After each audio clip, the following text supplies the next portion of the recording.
চলে যাব এখান থেকে, কেউ থাকবে না। যিনি থাকার উনি যখন থাকেন না, কারো কাছে মালাকুল মউত অনুমতি নিয়ে আসে না, আসবে না।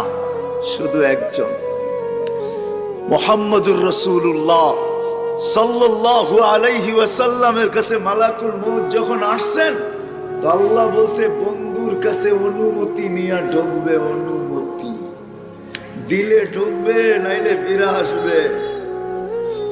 বন্ধু আমার, খবর তার অনুমতি ছাড়া যায় গর্জায় ঢুকা যাবে না। আমাদের কারো কাছে অনুমতি নিয়ে আসবে না, ওনার কাছে অনুমতি নিয়ে গেছেন। তারপরও বলছে শোনো, ঢুকার অনুমতি দিলেই কিন্তু হাত রাইখা দিবা না, আবার অনুমতি নিবা, রাখবা কি রাখবা না। বন্ধু যদি হ্যাঁ বলে তো রাইখো, যদি না বলে তো চলে আসো। কেননা বন্ধু আমার। কার বন্ধু?